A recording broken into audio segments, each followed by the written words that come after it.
Y también qué está pasando cuando la otra parte de la coalición, y nada más y nada menos que Cristina Fernández de Kirchner, está reclamando cambios urgentes de gabinete, como una forma de mostrar una renovación, entre comillas, después de la paliza electoral del domingo y del mensaje muy, muy duro, cuando todavía están en el gobierno también desconcertados respecto a las causas que llevaron a semejante derrota. Obviamente, en el primer lugar de esas causas está la situación económica, lo venimos contando acá hace varias semanas, el peor momento del salario real para una elección, el empleo, los datos de pobreza, la falta de crédito y de estímulos adicionales para poder recuperar poder adquisitivo de salarios, lo mismo con los salarios públicos, las jubilaciones, los planes sociales, todos licuados por la inflación, causa principal de la paliza electoral del domingo. Pero también, en medio de todo eso, los gestos, la gestión de la pandemia, la foto de Olivos, el vacunatorio VIP, todo se pone en el cóctel del análisis en este momento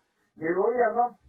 Por eso, pese a las presiones de Cristina, que le ha enviado a Alberto Fernández, ahora le vamos a dar varios mensajes, que es imperioso, urgente la necesidad de una renovación del gabinete nacional con figuras más de peso, ahí están discutiendo quiénes pueden ser. Alberto Fernández ayer tomó una decisión. Y la decisión que tomó Alberto Fernández, a ver si lo encuadramos, es, primero que nada, ratificar a sus ministros. Es decir, ratificar a quienes están en la mira del kirchnerismo. Básicamente el kirchnerismo son tres hoy, de peso. Cristina, Máximo Kirchner y Axel Kicillof. Y la decisión de Alberto Fernández fue ratificar a los que estaban en el primer lugar para ser efectados del gobierno. Al ministro de Economía, Martín Guzmán, hay un cuestionamiento muy fuerte, ahora lo van a ver, de todo el kirchnerismo respecto a el ajuste fiscal que se hizo en la primera parte del año y cómo Guzmán se sentó sobre la caja y no se soltó más ingreso a jubilados, a planes sociales, salarios públicos, por qué no se aflojó la rienda de ese ajuste fiscal y de inflación que licuó absolutamente todo.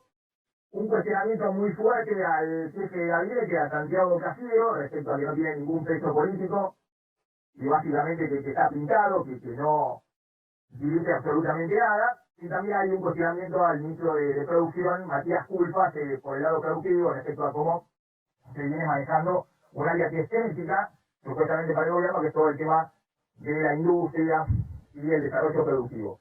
En el caso de Culfas, que es tal vez el economista de más confianza de Alberto Fernández, es decir, que va a caminar y ayer en la cercanía de Culfas confirmaban que está ratificado y Alberto Fernández efectivamente es quien pone toda la confianza en términos económicos. En el caso de Martín Guzmán, Alberto Fernández también ha decidido que sea ratificado en su cargo, básicamente porque está de acuerdo con el plan que ha trazado Guzmán respecto a la reducción del déficit fiscal, de la emisión monetaria, en línea con la negociación con el Fondo Monetario para un acuerdo con el fondo después de las elecciones.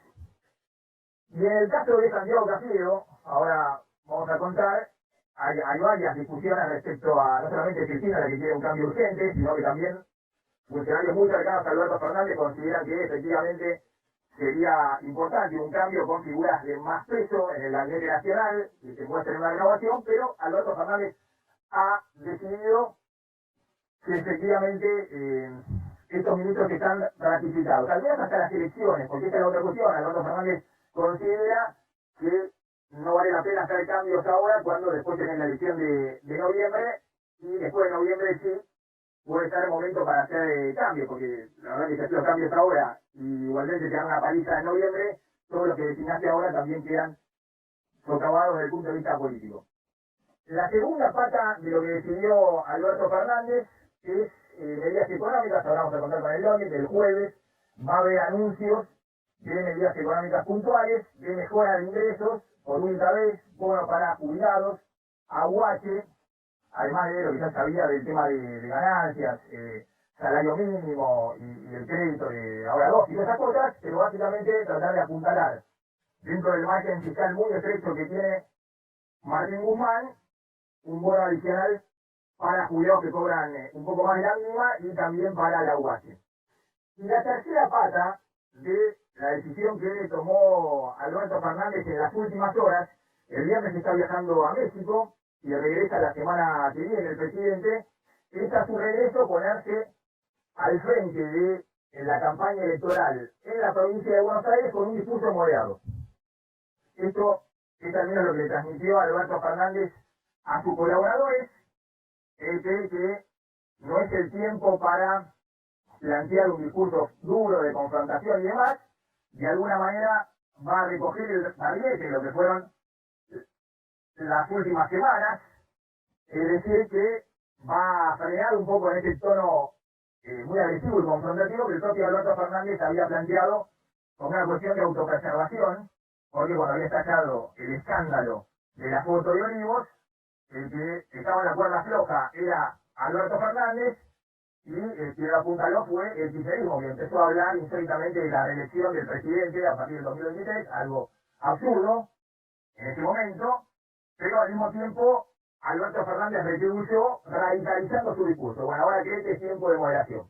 Es decir, el plan que tiene Alberto Fernández para salir de esta situación muy compleja en la cual ha quedado el gobierno después del huracán electoral es moderación en el discurso, medidas económicas el jueves y ministros ratificados, y básicamente el dato principal de que Martín Guzmán va a seguir al frente del Ministerio de Economía, al menos hasta la elección de noviembre y eventualmente hasta el cierre del acuerdo con el fondo después de la elección. Les vamos a contar por qué Cristina quiere pisar el acelerador y quiénes podrían ser las alternativas para reemplazar a Guzmán en el Ministerio de Economía, los nombres que están dando vuelta, y también toda la puja y la danza de nombres que hay respecto a reforzar el gabinete, porque insisto, no es solamente Cristina la que cree que tiene que haber una renovación total del gabinete, sino que cerca de Alberto Fernández también le plantean por qué no vamos a fondo con una renovación del gabinete ahora, pensando en incorporar figuras dentro del frente de todo, que es lo que tienen de más peso político dentro del gabinete, tanto la jefatura de gabinete en Cancillería,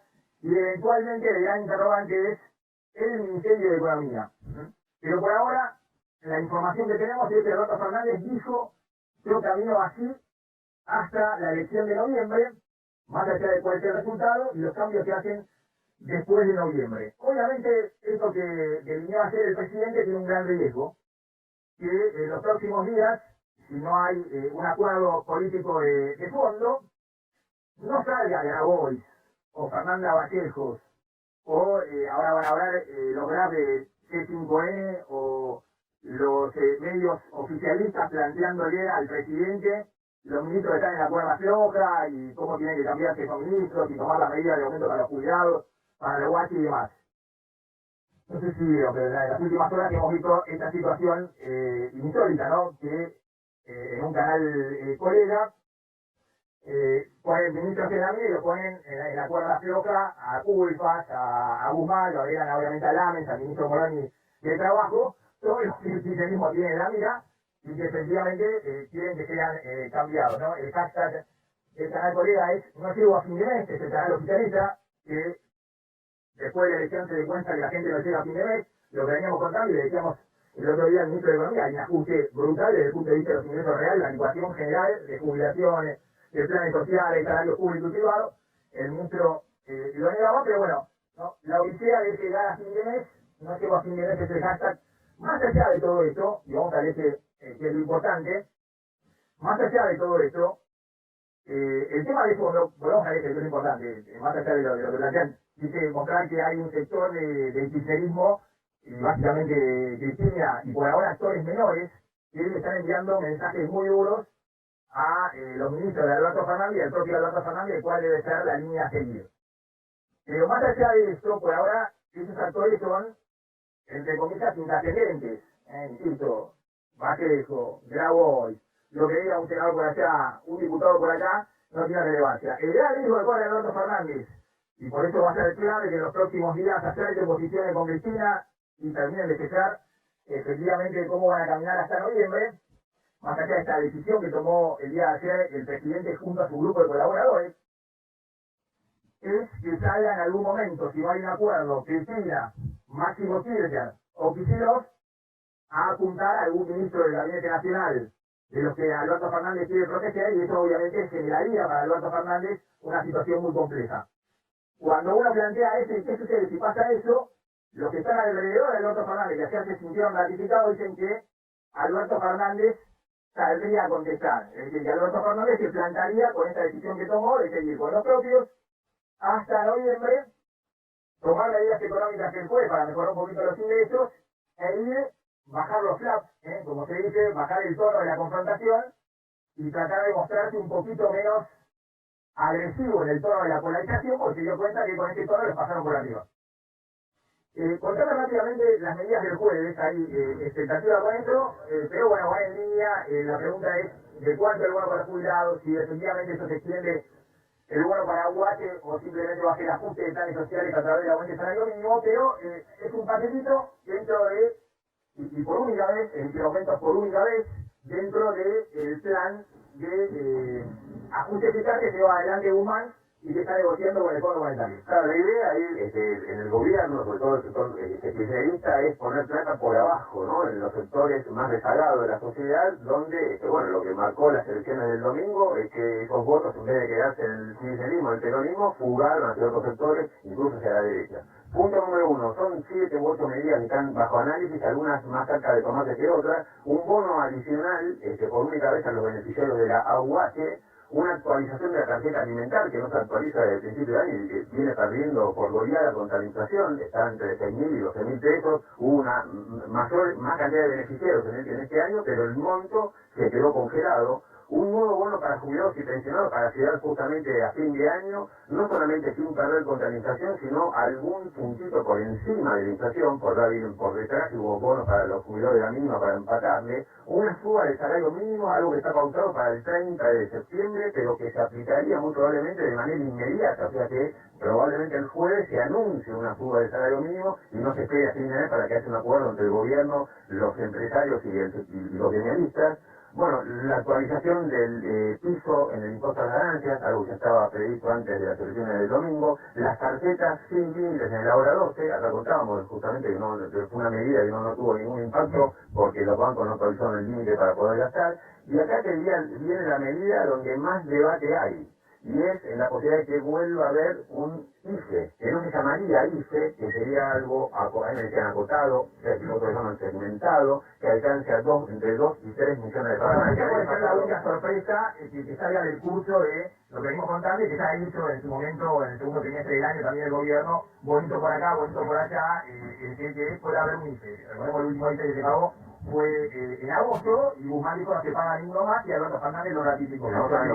Y es una crítica muy fuerte que le hace Cristina, Kicillof y demás claro, estoy hablando de agosto del año pasado, se pagaron 3 cifras en toda la pandemia. El último fue en agosto del año pasado, habían anunciado en octubre, cuando se les escapó la brecha cambiaria y el dólar, y entraron a la negociación con el fondo, dejaron de aplicar los IFE que costaban 100.000 millones de pesos cada IFE, hoy aprovechado por inflación costaría más, 120.000, 130.000 millones de pesos, si se pagarán como el año pasado. Esa es una discusión fuerte, porque Guzmán dice no dan los números. Vamos a ver qué está pasando con la emisión monetaria y con el déficit fiscal. Vuelvo al tema de las danzas alrededor del ministro de Economía. Después vamos a contar cómo están dando vuelta a distintos nombres y cómo dentro del gobierno también se analizan distintos nombres. Estoy hablando del ministro de Economía, de los nombres que están alrededor del ministro de Economía. Después vamos a contar que hay de cierto y que hay de rumor. Y también el problema que tiene Alberto Fernández de que quién acepta. ¿Quién acepta y bajo qué condiciones? Es la otra discusión, ¿no? De las cosas que le ofrecen. Después vamos a contar qué está pasando y qué dicen al lado de Alberto Fernández respecto a Álvarez Agis, que fue viceministro de Economía de Kicillof en el último gobierno de Cristina, pero que hoy tiene un perfil más de consultor económico, de Martín Delgado, que todos lo conocen, y Augusto Costa, el actual ministro de Producción de Kicillof, en algo que está, hombre de reunión, de lo que imagina Kicillof para la economía. Pero por ahora está ratificado, como les decía, Martín Guzmán, y la idea de Alberto Fernández que esto continúe así hasta la elección del 14 de noviembre y para cerrar después de la elección un acuerdo con el Fondo Monetario que además va a tener que pasar por el Congreso, y es la gran discusión, es la otra gran discusión. Cuando resuelvan los problemas internos que tienen respecto al rumbo económico dentro del gobierno, tendrán que definir cómo hacen para pasar por el nuevo Congreso el acuerdo con el Fondo Monetario, qué consenso se busca con la oposición, una oposición que si repite en noviembre el resultado aplastante que hubo ese último domingo, va a tener muy pocos incentivos de sentarse a negociar con un gobierno totalmente debilitado, salvo que el gobierno muestre señales claras de que esa negociación alrededor del acuerdo con el FMI también puede beneficiar a un eventual gobierno en el 2023 si hay un cambio de signo político. Voy a sumar la discusión, está Lucas Romero y está Gila Vilca. Gracias a los dos por atendernos como siempre. Lucas, bueno, básicamente hacia adelante, no hay una gran discusión en el gobierno respecto a por qué perdieron y qué hay que hacer de ahora en más. Creo que hay cierta conciencia que no hay mucho margen para dar vuelta totalmente el escenario en noviembre, pero yo contaba, y esto de varias personas que estuvieron allá alrededor de Alberto Fernández, que la decisión del presidente, vamos a ver si la cumple, ha sido ratifico los ministros que tengo porque no puedo renovar ahora y dar una señal de renovación. Yo decía que no solamente Cristina, algunos cercanos a él le dicen hay que renovar ahora, va a haber algunas medidas económicas para mejorar un poquito en el margen el ingreso real de asalariados, jubilados y demás, y sobre todo, respecto a si se radicaliza o modera, el presidente ha tomado la decisión de que va a bajar y va a tratar de volver al discurso moderado, a un perfil menos confrontativo que es el que mostró durante la campaña electoral, sobre todo en el último tramo de la campaña. ¿Cómo estás viendo respecto a qué es lo que debe hacer de ahora en adelante el gobierno para tratar de recomponer un poco el capital político? Sí, además que una buena forma de interpretar el resultado es pensar cuán lejos o cuán cerca quedó este Alberto Fernández. Conocemos todo el respecto del Alberto Fernández que ganó la elección en 2019. Porque claramente había un cambio en la forma en que el presidente hablaba, reinterpretaba el pasado reciente, es decir, había un alejamiento de Alberto Fernández, de aquel Alberto Fernández ganador en 2019. Ahora, a mí me gusta, me parece que lo que estamos viendo en estas horas, en la escena, sobre todo dentro del hospital, es una buena metáfora de lo que ha sido este sitio del frente de todos, ¿no? Porque, puede usar esa metáfora, ¿no? Si es que un barco que está navegando en el medio de la tempestad, vos tenés dos desafíos o dos dimensiones del problema que enfrentás. Una es tener una hoja de ruta para conducir el barco a agua calma. Bueno, eso no ha quedado muy claro cuál es la hoja de ruta de esta coalición de gobierno. Pero es otro plano del problema, que es cómo se ejecuta esa hoja de ruta. ¿Cuáles son las órdenes que surgen del puente de mando? Si la maquinaria del puente de mando funciona, si la gente que está en la sala de máquinas responde al puente de mando. Porque me parece que lo que estamos viendo en la escena por estas horas es una coalición que le cuesta mucho tomar decisiones. Y hasta le cuesta, en este contexto, interpretar el resultado y obrar en consecuencia, ¿no? Están todavía discutiendo cuáles son las consecuencias del resultado, si tiene que cambiar o no el gabinete, y ahí es donde me parece que aparecen estas dificultades para interpretar, digo, si el que está con el timón en las manos es el que está conduciendo y puede reaccionar con su resultado tan adverso, ¿no? Sí, yo decía recién que la decisión que tomó ayer Alberto Fernández, más allá de lo que plantea Cristina o lo que plantean otros, salvo algún ministro particular y demás, en el eje de los ministros es seguir con estos ministros. Esa es la decisión que tomó Alberto Fernández. Vamos a ver cómo se resuelve si eso plantea o no un conflicto político en los próximos días que se explicite más fuertemente. Si no, ¿cómo está viendo eso? Mira, creo que acá hay un fenómeno no dicho que tiene que ver con, bueno, ¿qué se espera para noviembre? Porque un cambio de gabinete o movimientos bruscos en la conformación de los ministerios y en este contexto, cerca de las elecciones de noviembre, si el resultado se repitiera, es un desgaste también prematuro para este recambio. Entonces, yo creo que ahí hay claramente una especie de tensión, una especie de atostadero respecto de grandes cambios o cambios por ahí un poco más suaves.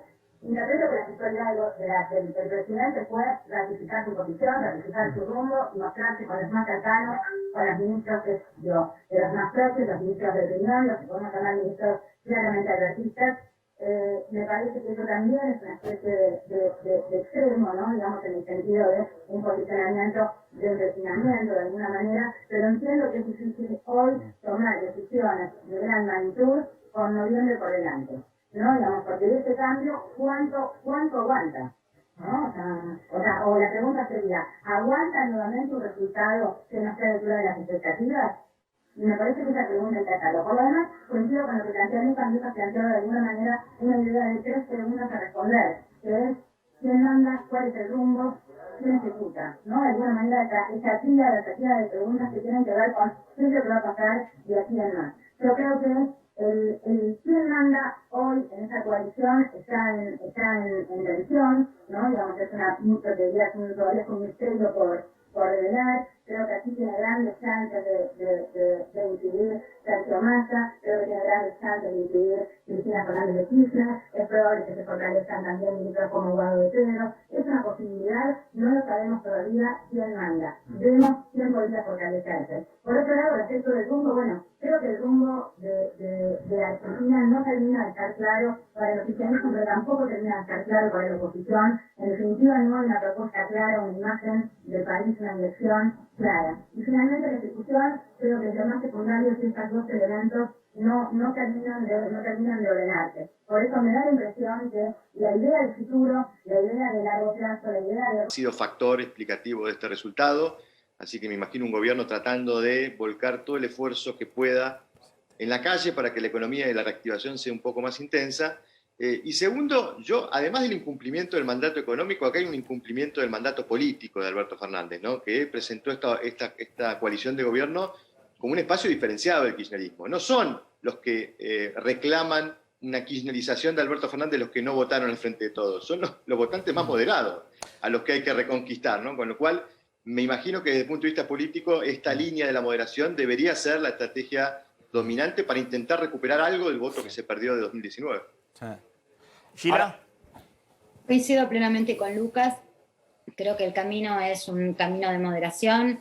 Entiendo que el posicionamiento del presidente un poquito dando gestos hacia un lado y hacia el otro ha concluido en una especie de insatisfacción general respecto de es un gobierno que es poco kirchnerista para los propios y en exceso kirchnerista para los opositores, con lo cual me da la impresión de que hay ahí también un fenómeno dilemático, pero sin lugar a dudas, analizando un poco los resultados electorales, creo que una política de moderación, de apertura al diálogo, de escucha, me parece que y sobre todo de mucha acción, me parece que es absolutamente central.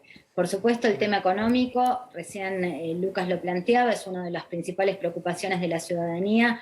Creo de todos modos que no es el único elemento. O sea, la pregunta es, si viene una gran primavera económica en Argentina en los próximos 2 meses, ¿no? O sea, si se logra crear ese clima, ¿alcanza para cambiar la escena?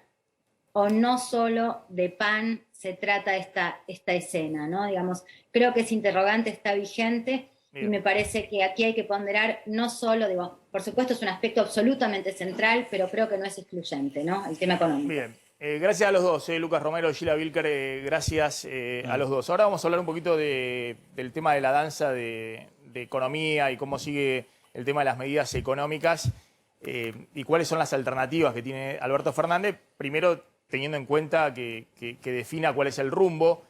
Mañana tiene que ir al Congreso el proyecto de presupuesto 2022. Atención, que es el que está elaborando Martín Guzmán. Atención que ahí hay algunas pautas de lo que imagina Guzmán respecto, no ya a la inflación, que son proyecciones y demás, sino respecto al déficit fiscal, que es lo que todos van a ver muy de cerca. El de este año era 4,5. El del año que viene va a ser menor, porque es la convergencia que está negociando con el fondo de reducir el déficit fiscal primario. Pero bueno, la pregunta es si estás presentando ahora el presupuesto, cerrás el acuerdo con el fondo después de las elecciones, obviamente eso va a tener que revisarlo, porque el fondo te va a pedir que lo que está plasmado en el acuerdo esté en el presupuesto que mañana envía Guzmán al Congreso. No, me quedé pensando un poco en esto que vos comentabas, ¿no? Respecto a la política de moderación de Alberto Fernández, sí, que desde el punto de vista lógico es lo que uno creería que debería hacer, incluso también para lograr una mejor gobernabilidad, no solo hasta la elección, sino después de la elección.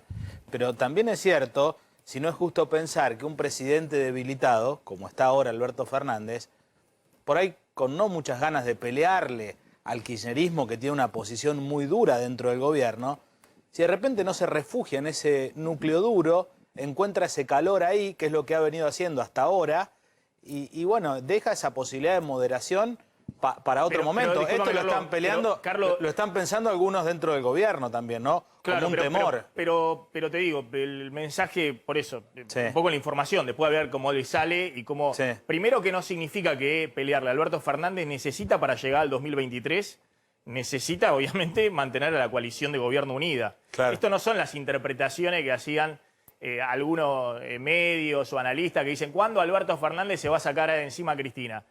Nunca se va a sacar ¿Y cómo se va a sacar encima a Cristina? Se saca encima el gobierno. ¿Cómo gobierna Alberto Fernández si no tiene a la pata principal de su coalición de gobierno? Eso es absurdo pensarlo. Lo que estamos discutiendo es si Alberto Fernández, cuál va a ser el rumbo que va a tomar, porque Alberto Fernández sirve para todo. Digamos, para mostrarse durísimo, para mostrarse moderado como el año pasado. La decisión que estoy contando de información, lo que le dijo Alberto Fernández a sus colaboradores y que transmitió, y por eso cuando algunos ministros ven lo que está circulando, dicen estoy ratificado, y te dicen estoy ratificado, porque Alberto Fernández le transmitió eso, es esto que contaba anteriormente. Ese va a ser el camino de Alberto Fernández. ¿Cuál es el riesgo que tiene ese camino de Alberto Fernández? Alberto Fernández necesita esto, manejarlo políticamente dentro de su coalición. No es que va a hacer una guerra con Cristina Fernández de Kirchner, sino se queda sin gobierno. Claro. Si es Cristina la que tiene todos los votos. Quedó demostrado en la última elección. Ahora, ¿le va a salir o no le va a salir? Estamos contando cuál es la idea el día después de Alberto Fernández. ¿Cómo sigue después de esta paliza electoral? Lo que me parece interesante destacar es lo que ha pasado y el mensaje muy fuerte que le han dado al gobierno también en el conurbano. No es solamente lo que ha ocurrido en la provincia de Buenos Aires en general, lo que ha ocurrido en algunas provincias oficialistas que ahora vamos a repasar, sino también lo que ha ocurrido en el conurbano. Me avisan cuando está Pablo Goldín para así podemos analizar un poquito la situación económica. En el conurbano, fíjense, tenemos los números del conurbano de cómo se dieron vuelta los números de la elección 2019 respecto a esta elección. Es decir, la ola ha sido generalizada, no solamente pasaron por arriba esa ola en Santa Cruz, en Chaco, en La Pampa, en Entre Ríos, obviamente en Córdoba, en Santa Fe, sino también, ojo con el Gran Buenos Aires. Lo que pasó en el Gran Buenos Aires es que en el 2019 el Frente de Todos había sacado casi 53% de los votos y Juntos por el Cambio el 27%. Y fíjense lo que pasó ahora en la PASO del 2021. El Frente de Todos sacó 36,8% de los votos y Juntos por el Cambio, Juntos y Aliados sacó el 34%. Es decir, Juntos creció por lo menos 7 puntos, la oposición creció 7 puntos, pero ojo que el oficialismo en el conurbano se derrumbó. Perdió 16 puntos en el conurbano. Atención con esto, y en algunos partidos del conurbano en particular, por ejemplo, en Quilmes, donde habían arrasado en la elección del 2019, habían sacado también, como toda la provincia, arriba del 50% de los votos, con el 28% de Juntos. El voto castigo en ese momento fue a Macri. Bueno, ahora el voto castigo es al oficialismo. Fíjense lo que ha pasado en Quilmes.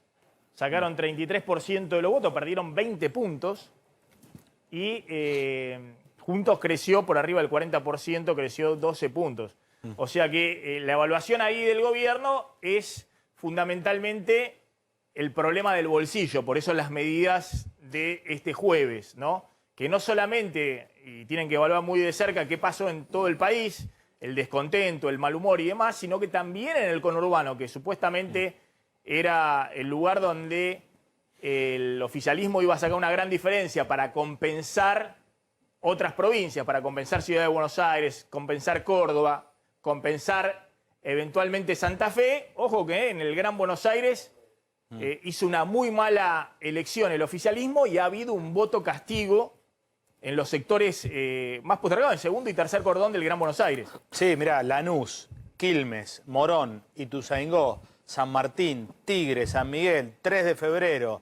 Bueno, San Isidro, Vicente López, San Fernando ahí era esperable que pierda el Frente de Todos, pero ganando en municipios históricamente muy peronistas y acotando muchísimo. No, en San Fernando, ¿cómo salió San Fernando? No, en San Fernando ganó Juntos por el Cambio. Bueno, pero en San Fernando no es esperable que gane Juntos por el Cambio. En San Fernando hay un intendente peronista hace ya mucho tiempo. Sí, pero digo los distritos de... Anteriormente estaba Miero, ahora está Andreotti hace 2 periodos. Sí, pero me refería a San Isidro, Vicente López. No, es distinto. San Isidro y Vicente López son 2 bastiones de Juntos. Y achicando muchísimo la diferencia en los distritos de mayor cantidad de votantes. Por ejemplo, en Matanza achicó también muchísimo la diferencia, quedó a algo más de 10 puntos nada más. Bueno, vamos a hablar un poco. ¿Está Goldín?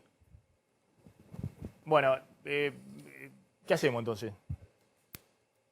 Con los gobernadores. Bueno, ahora me contás un poquito qué van a hacer algunos gobernadores. Cuando hablamos, ojo, de los cambios de gabinete y demás, miren lo que ha hecho Alicia Kirchner en Santa Cruz. El mensaje muy fuerte. Tenés la información vos, Carlos, ahí agregame un poquito de información a lo que voy a contar.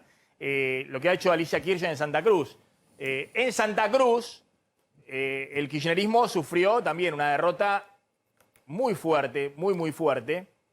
Sacó 12 puntos arriba, estuvo Juntos por el Cambio en Santa Cruz, 38,6 a 26,4 el Frente de Todos. Después viene el Frente de Izquierda con 7,8. Así es como salió Alicia Kirchner en Santa Cruz. Y hoy decidió directamente pedirle, en realidad ayer lo hizo, el mismo día posterior a la elección, la renuncia a todo el gabinete. Todo el gabinete es todo el gabinete. No solamente a los ministros, sino a los secretarios, a los subsecretarios, a todo el gabinete. Le pidió la renuncia Alicia Kirchner, ¿no? Dando una señal. Yo les decía también, Cristina está pidiendo un cambio urgente en el Gabinete Nacional, dando una señal de que entendió que así no va y que tiene que haber un mensaje fuerte respecto a que escuchaste lo que pasó en el voto, ¿no? Que te pasó por arriba. A todos, cuando decís todo el gabinete es absolutamente a todos le pidió la renuncia. Ministros, secretarios, subsecretarios, directores nacionales, representantes en organismos descentralizados. Todos, absolutamente a todos les pide la renuncia. Entonces, la incógnita, considerando que es justamente Alicia Kirchner la que le pide la renuncia a todo el gabinete, es si no hay también algún metamensaje a Nación. Bueno, mira, acá tenés una provincia kirchnerista donde le fue mal y dicen barajemos y demos de vuelta. Entonces la pregunta es si en algún momento alguna figura más importante del kirchnerismo, porque es cierto lo que decís, que hasta ahora han sido marginales, o gente como Grabois, que salió muy duro a pedir la renuncia del gabinete, que está adentro pero no está tan adentro, digamos. Si en algún momento un Axel Kicillof o incluso una Cristina Fernández de Kirchner empieza a mandar alguna señal en este sentido, ¿no? De pedir algún cambio. Las reacciones que ha habido con el gobierno nacional, tenías ahí rápidamente quiénes eran los que habían, hay una placa con eso, quiénes eran los que habían pedido cambios al gobierno nacional dentro del oficialismo. Sí, claro. Grabois, por ejemplo, hay un gabinete mediocre, dijo. Vos decís, Grabois, ¿está dentro o no está dentro? Y bueno, pone funcionarios, ¿no? Habla con Cristina. Tenemos la placa de quiénes fueron los... yo vi que vos enviaste una placa, digamos, que había... Te la leo, acá declaraciones de Grabois. ¿Qué dijo? A ver. Hay un gabinete muy mediocre y no hay jefatura de gabinete, dijo Juan Grabois. Los ministros no se hablan entre sí. Y después otra que salió, que son todos marginales, pero bueno, acá le doy un poquito de entidad también, es María de los Ángeles Sagnún, que es la senadora por Santa Fe, que responde directamente a Cristina Fernández de Kirchner. Es la que logró que Cristina Kirchner acompañe a Perotti en la alianza, dejando afuera nada más y nada menos que a Agustín Rossi. Es natural que haya cambios en el gabinete, dijo esta senadora, leal 100% a Cristina Fernández de Kirchner. Y otro de los que salió es un intendente, el intendente de Ensenada, Mario Seco, muy kirchnerista, por cierto, también. Cuando queremos esconder el kirchnerismo, no nos va bien, dijo Seco. Cuando el kirchnerismo se pone en valor, se gana. Hay que ver... Seco es tal vez el intendente más kirchnerista que le quedó al kirchnerismo, bueno, Mayra Mendoza, ¿no? La cámpora en Quilmes. Pero Seco también. Ferraresi no tanto, digamos, porque era súper kirchnerista, pero hoy está en el gabinete de Alberto Fernández y tiene buen vínculo con el presidente. Pero fíjense el mensaje, pero es un personaje menor. Está bien. En el conurbano y es un personaje menor, obviamente, en el ámbito de la política, pero expresa un poco lo que yo decía, que Cristina está pidiendo cambios urgentes. Cuando queremos esconder el kirchnerismo no nos va bien. Cuando el kirchnerismo se pone en valor, se gana. Claro. Como si Alberto Fernández hubiese querido esconder el kirchnerismo en el último tramo de la campaña electoral. Además, contamos que el presidente estaba tan debilitado que Cristina lo tuvo que llevar a UPA en un par de actos. Sí. Para fortalecerlo, ¿no? Y el presidente fue él el que decidió subir la apuesta y mostrarse más kirchnerista que Cristina. Ahora, la información que tenemos es que el presidente ha, de alguna manera, revisado esa posición y que la estrategia ahora va a ser ratificar a estos ministros que están en la mira, lo que contamos en las medidas económicas, y bajar el tono del discurso, no ir tanto a la confrontación de acá a noviembre. A ver, en el acto de cierre, Maxi, Cristina habló 57 minutos y Alberto habló 30 minutos, digo. Se la cargó al hombro a la campaña Cristina Fernández de Kirchner. Después fue Alberto el que salió a dar explicaciones, pero en el último tramo, la que salió a jugarse todo y a tratar de salvar los trapos fue Cristina. Bueno, ese acto donde Cristina hizo asociación libre con los jueces, su patrimonio personal, el sector ganadero, las internas de lo que le votaban todo a Macri, con lo cual lo ponía en la mira no solamente a Pichetto, sino a parte del actual Frente de Todos, a Massa y a los medios. Los medios. Es decir, ese acto, Dow Chemical, una empresa en particular y demás, bueno, es lo que están revisando respecto a si es la estrategia de acá en noviembre o si todo lo contrario. Si eso es lo que efectivamente no hay que hacer y en todo caso fue algo para hacer catarsis de Cristina a los convencidos, a la hinchada que ya la vota y que obviamente no le alcanza, como quedó demostrado el domingo pasado. Está José Luis Esper. José Luis, gracias por atendernos, muy amable. Hola, ¿qué tal? Muy buenas tardes. Bueno, ¿qué evaluación tenés de la elección que hiciste el domingo? Tengo entendido que con la elección que hiciste, vos entrás como diputado y tenés un diputado más, Avanza Libertad, ahí en la provincia de Buenos Aires. Bueno, nosotros estamos muy contentos con la elección que hicimos, muy felices, con los pies sobre la tierra, por supuesto, porque la del domingo fue solamente una encuesta. La elección, el partido en serio, se juega el 14 de noviembre, pero estamos muy contentos. Imagínate que por afuera de la grieta soy el más votado como candidato, digo, ¿no? Nuestro espacio está ahí peleando el tercer lugar con la izquierda como espacio, pero como candidato por afuera de la grieta, yo fui el candidato más votado en solo 2 años, con 2 escarbadientes, como instrumento para pelearla en la provincia de Buenos Aires, que es varias veces un país, ¿no? Normal. Así que estamos muy contentos y muy confiados que para el 14 de noviembre vamos a hacer más músculo, vamos a hacer más volumen y vamos a lograr meter, obviamente, más que un diputado. Yo creo que por lo menos 2 vamos a meter. Tenemos varios legisladores en la legislatura provincial por meter y varios consejeros municipales en los consejos municipales. Así que estamos muy contentos de que, planteando de manera muy concreta las cosas que hay que hacer, hayamos multiplicado por 3,5 veces la cantidad de votos que sacamos en 2019. En 2019 sacamos en la provincia de Buenos Aires 140.000 votos y ahora superamos los 400.000 votos. Acá hay otro dato interesante desde el punto de vista político para hacer. Si comparás paso contra paso, 19-21, mirá que en la del 19, por más que fuera presidencial, también se renovaba una parte de la Cámara de Diputados, así que es algo comparable. El kirchnerismo perdió 1.700.000 votos, de los cuales Cambiemos ganó solamente 300.000. O sea, no está tan engrietada como algunos dicen la elección paso de 2021. Nosotros hemos ganado parte de ese 1.300.000 votos que no fue a Cambiemos. Por ejemplo, al pasar de 140 a 400. Vos sabés que esto que vos estás contando...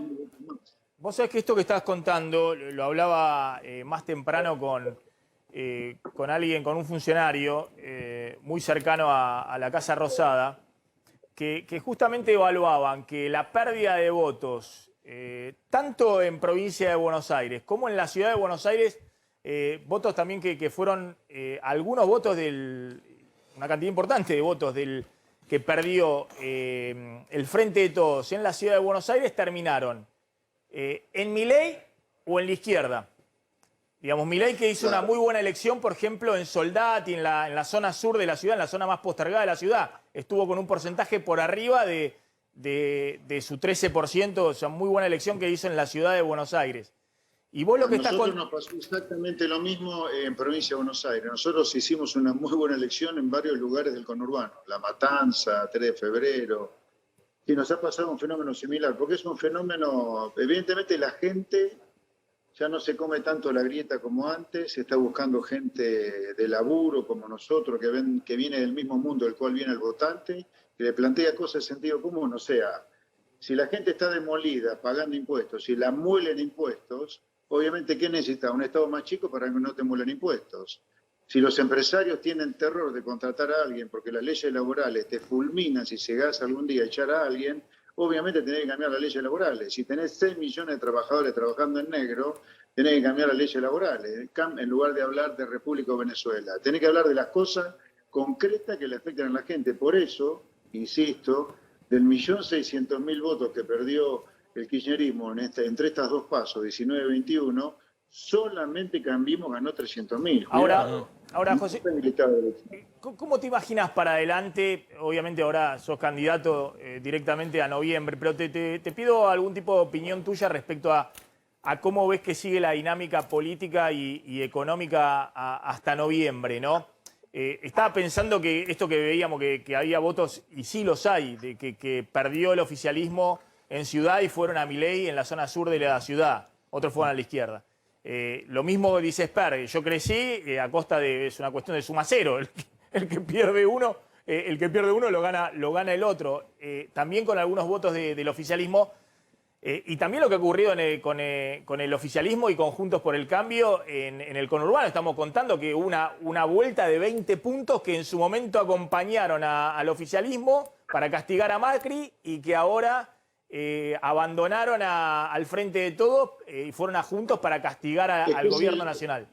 Es elemental, Maxi, chicos. Con la economía mal no te vota nadie. Perdés las elecciones con la economía mal. Le pasó a Macri en el 2019, le pasó a Menem en el 99, o al peronismo en el 99, le pasó ahora al Frente de Todos en el 2021. Con la economía en mal estado es difícil ganar elecciones. Después, un segundo análisis es a quién van los votos que vos perdés porque perdés la elección, pero con la economía para el traste como está esta, es difícil ganar una elección. Y la segunda cosa que te digo, insisto con esto, la fuga de votos, o la pérdida de votos que ha tenido el kirchnerismo y que justifica su derrota en la PASO, vamos a ver qué pasa el 14 del 11, no ha sido a Cambiemos, sino que ha sido a otro montón de fuerzas. Una de ellas somos nosotros. Nosotros hemos capturado 260.000 votos del 1.600.000, perdón, menos 300, del 1.300.000 que perdió el kirchnerismo, que no fue a Cambiemos. La otra cosa a tener en cuenta, cuidado, que 1/3 del padrón electoral no fue a votar en las PASO, y a lo mejor una parte de ese padrón que no te fue a votar en las PASO te vota en la general del 14 de noviembre. Guarda, Guarda que eso estamos hablando de muchos millones de votos que hay ahí dando vuelta, que no sabemos para dónde van a ir si es que votan, ¿no? Una pregunta de Carlos. Sí, entre los dos espacios de mayor poder, ¿no? Se va a dar una disputa por el manejo del quórum, José Luis. El oficialismo va a perder algunos diputados, la oposición, si repite la elección, va a ganar otros. Todos los partidos chicos pasan a ser gravitantes. ¿Dónde se imaginan jugando más? ¿En el espacio oficialista para garantizar gobernabilidad o en la oposición? Porque esos votos que faltan los van a aportar justamente los espacios más chicos como el suyo. Mira, como genérico te diría, el kirchnerismo no va a tener peor enemigo en el Congreso que nosotros, que Avanza Libertad. Para nosotros el kirchnerismo es algo que tiene que salir de la escena política de manera democrática, por supuesto, lo más urgente posible porque es un cáncer para la Argentina. Ahora, Cambiemos o a Juntos por el Cambio, le advierto, a nosotros nos interesa que los proyectos solucionen los problemas de la gente. A mí no me importa si el proyecto viene de Cambiemos, de cualquier otro. Si es un proyecto que va en contra de la gente, nosotros lo vamos a votar en contra. Por ejemplo, nosotros nunca hubiéramos sancionado, nunca hubiéramos levantado la mano a favor de la ley de alquileres, sino que hubiéramos votado en contra de la ley de alquileres. Ahora el Cambiemos no sabe qué hacer para dar vuelta a esto. Y así con la ley de góndolas, que fue una iniciativa de Cambiemos, también hubiéramos votado en contra, porque son todas cosas que terminan yendo contra la gente que está devastada después de un año y pico de cuarentena, a impuestos que nunca se los bajaron, a tasas de inflación alucinantes que no le permitan llegar a fin de mes. Mira, desde el Congreso podés hacer mucho para bajar la inflación, porque la inflación es un fenómeno monetario y vos emitís porque tenés déficit fiscal. Pongamos el nivel de gasto público en un nivel que la gente no sufra tanta inflación. Desde el Congreso se soluciona parte del problema o todo el problema inflacionario de Argentina. Así que nosotros vamos a ir con todo contra el gasto público de 2023 cuando entremos en el Congreso a fines de este año y estemos en funciones en 2022. José Luis, Así que nosotros vamos a ir a favor de propuestas que beneficien a la gente y en contra de propuestas que perjudiquen a una sociedad que está destruida por la política tradicional. Esto tengámoslo claro. Acá lo que ha destruido la Argentina es la política profesional. Todos los que están en el Congreso, todos los que se están pavoneando, salvo algunos como Javier Milei, el resto es parte del problema, no de la solución. José Luis, brevemente te pido, claro. brevemente, porque vamos a hablar más adelante cuando ya esté a pleno la segunda parte de la campaña, si no la gente está medida también agobiada. Te pido una evaluación respecto al tema económico, el margen de maniobra muy estrecho que todos los economistas analizamos que tiene en este momento el gobierno, más allá de si hace o cambios no. Yo contaba que Alberto Fernández ratifica a Guzmán hasta la elección, hasta cerrar el acuerdo con el fondo después de la elección, y el margen de maniobra que tiene es muy acotado, porque vos decís el tema de la emisión, ahora vamos a contar qué está pasando en la emisión, pero si no emite el Banco Central ahora, no puede pagar las jubilaciones, no puede pagar la UH, no puede pagar los salarios públicos, no puede pagar nada. Digamos, esa es la situación en la que están en este momento. Entonces, ¿cómo estás viendo? ¿Vos ves que si más o menos siguen en este curso pueden garantizar la estabilidad cambiaria, por lo menos durante el proceso electoral y después ver qué pasa con el acuerdo con el fondo? Sí, yo creo que siguiendo con la lógica de hasta ahora que están barriendo mucha basura bajo la alfombra, yo creo que tienen margen de seguir barriendo basura bajo la alfombra hasta las elecciones del 14 de noviembre. Sí, creo que lo tienen ese margen. Ahora, eso sí, atajate, Catalina, después del 14 de noviembre, con o sin acuerdo con el fondo, ¿no? Me parece que ahí vamos a tener que hablar de otro partido, ¿no? No, pero está bien, pero ahora que estás en la política, coincidís que en medio de una elección, en este momento, ¿qué vas a hacer? ¿Dejás de emitir? Por eso te digo, ¿Sincerar las tarifas de servicio público en medio de la elección? Siguen, te acabo de decir, siguen teniendo margen para barrer basura bajo la alfombra hasta el 14 de noviembre. Siguen con margen. Yo, si vos querés, te reformulo la respuesta. Me parece que no vamos a tener así grandes cimbronazos de todo tipo de acá al 14 de noviembre. Ese es el escenario más probable con el cual yo trabajo. Por lo tanto, creo que sin una explosión cambiaria ni de precio, que es el escenario más probable, va a seguir siendo crítico. El nivel de pobreza, de actividad económica fría, no hay un mango en la calle, va a seguir siendo ese el problema. No va a ser el problema un salto del dólar, un salto inflacionario. José Luis, gracias, muy amable. Como siempre, ahí está José Luis Espert. Buenas tardes. Bueno, a ver, vamos a completar el tema económico y ahora vamos a hablar las provincias clave y cómo se posicionan los gobernadores, pues también juegan los gobernadores. Se pegaron un susto bárbaro el domingo, varios gobernadores del oficialismo, donde perdieron también por goleada, distritos que creían que los tenían atados y los pasó por arriba la ola. ¿Qué es lo que se está discutiendo? Y ahora vamos a ver qué le están planteando también al presidente los gobernadores del oficialismo.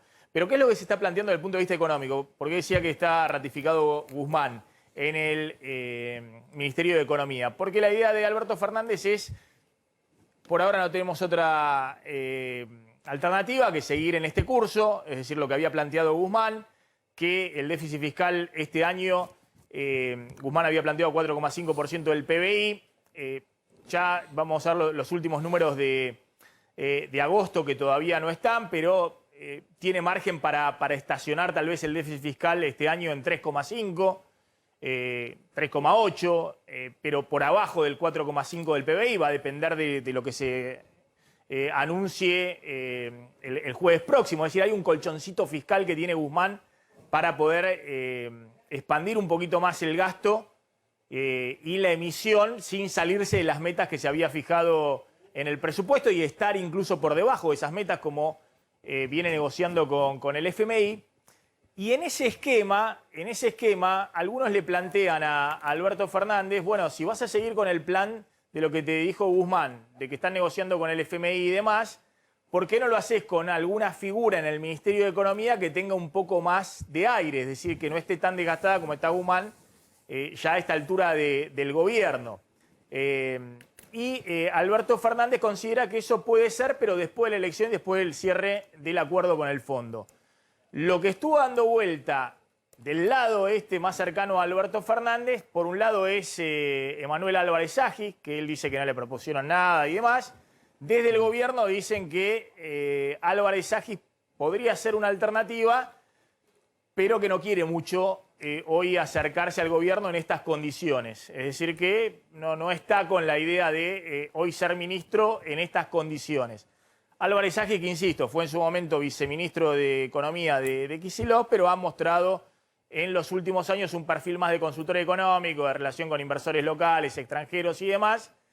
Y en general ha mostrado también una postura bastante crítica respecto a las políticas más duras del kirchnerismo. Plantea que es una necesidad imperiosa acordar con el Fondo Monetario y además conseguir algo de financiamiento.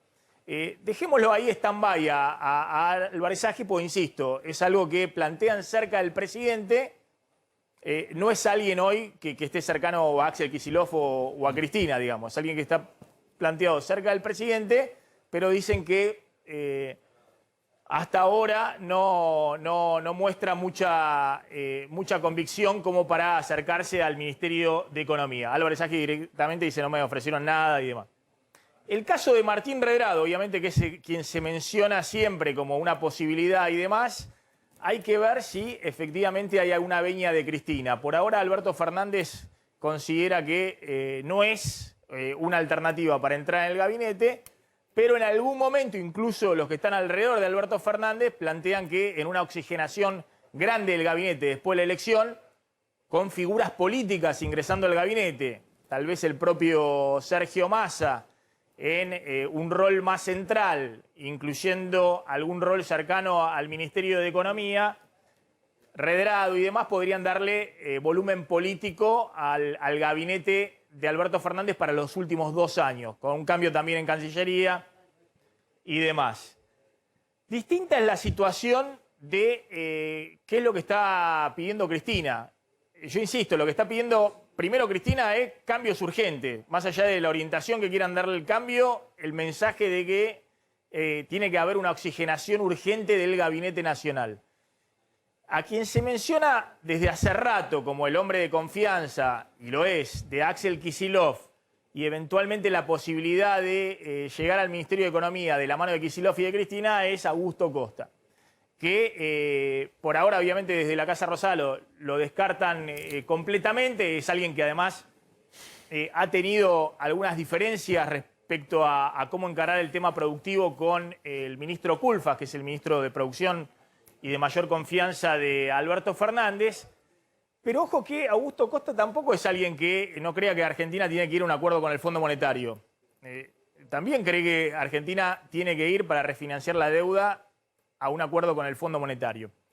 Pero todas estas alternativas por ahora quedan de lado y, insisto, Alberto Fernández ha planteado que es Guzmán quien va a conducir la economía, por lo menos hasta la elección y hasta cerrar el acuerdo con el Fondo Monetario. Está Pablo Goldín. Pablo, ¿cómo estás? El director de la consultora Macroview. Gracias por atendernos como siempre. Te hago una consulta muy sencilla. ¿Qué margen de maniobra le ves al gobierno para los anuncios del jueves?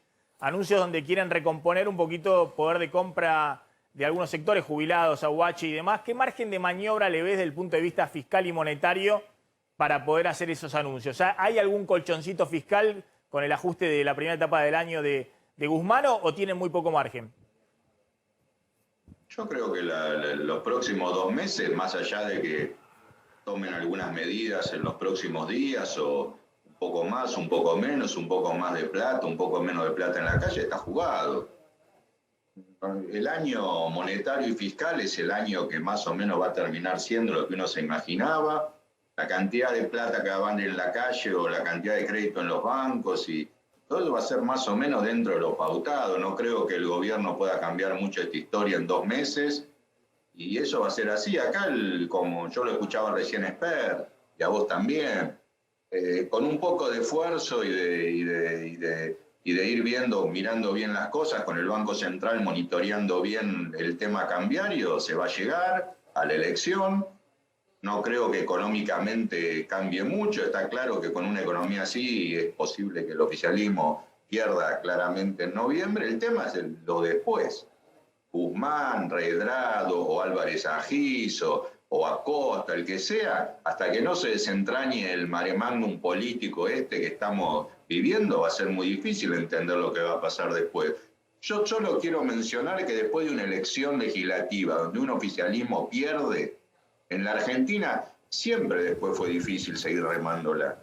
En la mayoría de las veces cuando pierde un oficialismo, una legislativa y tiene que remar 2 años, se complica. Así que hay que tener mucho cuidado, hacer muy bien las cuentas, mirar bien la política, armarse bien para los próximos 2 años, porque más allá de lo que pase de acá a 60 días, el tema es lo que va a pasar dentro de 2 años con un gobierno que pierde una elección y que por ahora está viendo a ver quién es el ministro de Economía y cómo se lleva adelante las cosas.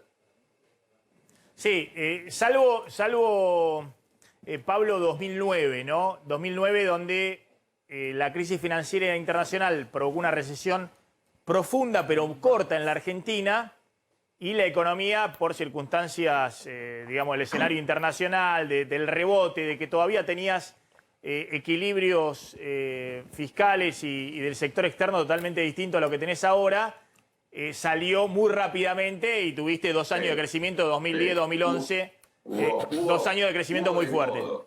Hubo de todo, tuviste 2 que terminaron muy mal, que fue cuando Alfonsín pierde en el 87 y cuando De la Rúa pierde en el 2001. Esas 2 terminaron horribles. De la peor manera. Después hay 2 que terminaron bien. La tuya del 2009 y la de Menem del 97, cuando pierde contra la Alianza, y la economía estaba más o menos bien, se aguantó el chicotazo de las crisis mundiales y aguantó.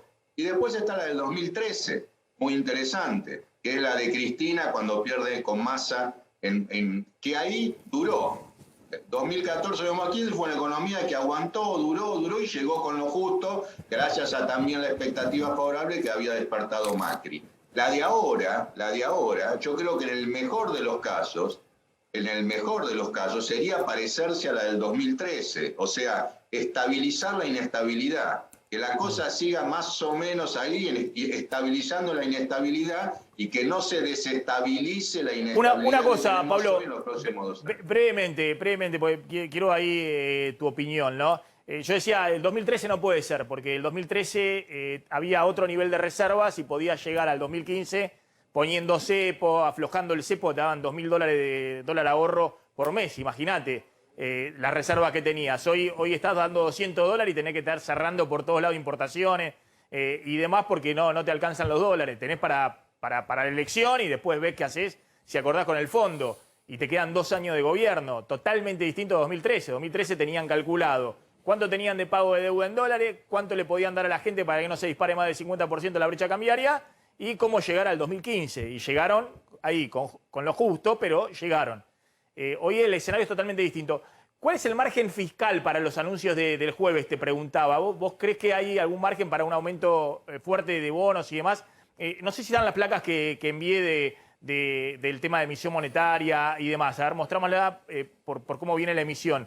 El gobierno viene emitiendo dentro del margen de lo que había previsto en el presupuesto. Obviamente emitió fuerte ya en agosto, 200.000 millones de pesos. Está emitiendo fuerte también ahora en septiembre para financiar al Tesoro. Creo que va a 140.000 millones de pesos. Bueno, esto es lo que viene gastando el gobierno en el mercado cambiario. Gastó desde el 26 de noviembre 1.000 millones de dólares para estabilizar el dólar oficial y los dólares alternativos. A partir de la elección del domingo, por lo menos en los últimos 2 días, cerrando un poquito el cepo y un clima un poquito mejor, pero básicamente cerrando el cepo a las importaciones, no perdió reservas, tanto el viernes pasado como ayer, el lunes, ¿no? Pero bueno, 1.000 millones de dólares, obviamente a este ritmo no podía seguir vendiendo dólares el Banco Central, va a seguir interviniendo en los dólares alternativos y demás. La placa siguiente es la que quería mostrarles de la emisión monetaria. La emisión monetaria viene efectivamente en esta segunda parte del año, mucho más salada que la primera parte. Emitieron 180.000 millones de pesos en en julio, 200.000 millones de pesos en agosto y van, en lo que va de septiembre, 140.000 millones de pesos. Es decir, ya hay una emisión monetaria que empieza en esta parte del año a superar la emisión monetaria del año pasado. Igualmente está dentro del parámetro que había fijado, la siguiente por favor, el gobierno dentro del presupuesto, que era la emisión monetaria del año pasado, 2 billones de pesos para financiar al Tesoro por la asistencia del gasto COVID y el derrumbe de la recaudación, el mega déficit fiscal que hubo el año pasado, que fue el 6,5% del PBI, ahora van emitiendo en lo que va del año 850.000 millones de pesos. Guzmán dijo que se iba a emitir este año 1.100.000 millones de pesos, un poquito más, un poquito menos. Pero ojo que en el medio tuviste 50% de inflación, o sea que hay un ajuste fuerte respecto al año pasado. En lo que va del año van emitiendo 2% del PBI de emisión monetaria. El año pasado fueron casi 7 puntos del PBI de emisión monetaria, 6,5 puntos del PBI de emisión monetaria. ¿Vos ves que hay algún margen con este colchoncito fiscal que te decía y de emisión que tenía Guzmán para que pueda hacer un poco lo que le están pidiendo desde todos lados dentro del gobierno, que afloje un poco y den el jueves algún bono para jubilados mayor, AUH y eventualmente algún tipo de IFE? Mira, nosotros para los últimos 4 meses del año, septiembre, octubre, noviembre y diciembre, que siempre es el mes más gordo para emitir, nosotros calculamos que va a emitir 1 billón de pesos. Claro. Un billón de pesos. Si vos me decís, en vez de 1 billón de pesos, con esto que lo están apurando, emite 1.100.000 y le da 40.000 al bono jubilatorio, un poquito de plan, y sí, puede ser que emita 1.100.000, 1.150.000, lo que sea es la verdad, en estas condiciones, en vez de 1 billón y un poquito, lo puede hacer y con eso de golpe conformar a la política. Ahora, que eso cambie la historia, no la va a cambiar, ni de la elección ni de la economía. 1 billón un poquito más, si yo me decís que duplica la emisión, claro, obviamente que nos vamos al diablo. Pero que en vez de 100, vos digas, mira, 40.000 millones a los jubilados, 20.000 al plan social y 20.000 a un IFE especial, y lo va a hacer, porque 1 billón, 1,1 es lo mismo. Eso no le va a hacer ganar la elección y tampoco va a hacer que el dólar se vaya al diablo. Pablo Bolín, gracias, muy amable como siempre, muy interesante escucharte. Pablo Bolín, el director de la consultora Macroview. Vamos a Casa de Gobierno, ahí está Diego de Nicolás. ¿Cómo estás, Maxi? Buenas tardes. Aquí en Casa de Gobierno con las expectativas lógicas de todo de esta situación postelectoral. Mira, el presidente de la Nación tenía previsto realizar hoy a la tarde aquí un acto a las 5 de la tarde, que era un acto con innovadores. Pero finalmente se anunció en la Casa Rosada que ese acto no se va a realizar en el día de hoy, sino que se va a realizar la semana próxima. Por lo tanto, Alberto Fernández, luego de haber participado hoy en Almirante Brown en un acto en una fábrica de envases, donde de alguna manera participó de la creación de puestos de trabajo y justamente puso de relieve la necesidad de ir en ese sendero, volvió a la residencia de Olivos y es probable que permanezca allí durante el resto de la jornada delineando estos anuncios que probablemente se conozcan el día jueves. Así que reiteramos entonces, Alberto Fernández no está en la Casa Rosada el día de hoy, ahora a la tarde está en Olivos, el acto que tenía previsto para las 5 de la tarde ha sido pospuesto para la semana próxima. Gracias, Diego, volvemos ahí en cualquier momento. Bueno, repasemos un poco esto, lo que ha sido esta ola de voto castigo al oficialismo en provincias gobernadas por el peronismo, en provincias donde habían ganado de manera muy contundente en el 2019. Chaco, la provincia de Coqui Capitanich, 44% se llevó el espacio de la oposición versus un 35% del Frente de Todos. Seguimos con La Pampa, una provincia muy peronista, Maxi. Allí está Sergio Silioto, que sacó un 38% versus un 48% de Juntos por el Cambio. Se peleó con casi todos los productores agropecuarios de La Pampa, pues salió a bancar el cierre de exportaciones. Esto fue bastante polémico, en una provincia muy ganadera, por cierto. Dicen algunos especialistas de la provincia que esto le puede haber costado algún voto. En Entre Ríos, gran elección de Rogelio Frigerio, impresionante. Estamos hablando de todas provincias que vienen siendo gobernadas por el peronismo hace mucho tiempo. Claro. Y que además habían ganado con un amplio margen en el 2019. Totalmente. Y que se dieron vuelta ahora en esta última elección. Gustavo Bordet, en Entre Ríos.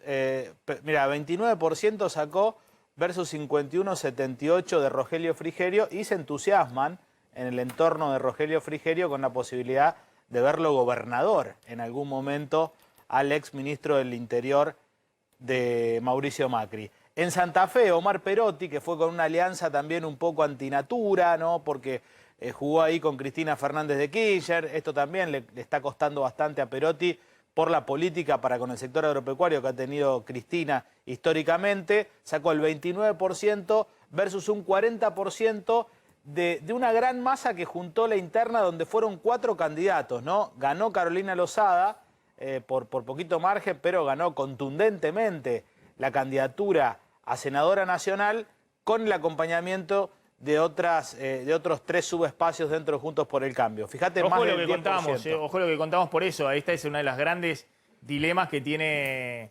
el peronismo, que el peronismo, está bien, más allá de la línea interna, fue todo el peronismo unido acá en 29%, y el voto opositor fue 40%. Hay que ver si esto se mantiene, el voto opositor, pero lo que mostró realmente es también un voto castigo fuerte en la provincia de Santa Fe. Sí, y el voto progresista, que históricamente fue un espacio que tuvo bastante afluencia de votos, lo termina capitalizando Juntos por el Cambio. En San Luis, otra provincia emblemática, gobernada desde hace años, salvo algunas excepciones de periodos puntuales por la familia Rodríguez Sá, el Frente de Todos juntó el 37% versus el 47%, fíjate la diferencia, de Juntos por el Cambio. Lo mismo en Chubut. Sí, atención ahí con el tema de San Luis, ¿no? Porque en San Luis fue Poggi, ¿no? Encabezando la lista de Juntos. Sí. El que fue gobernador puesto por en su momento los Rodríguez Sá y que después se dio vuelta y después compitió por la gobernación. Igual son especialistas en dar vuelta primarias. Poggi, en su momento en la elección a gobernador, también en Las PASO, en su momento había sacado una diferencia muy importante.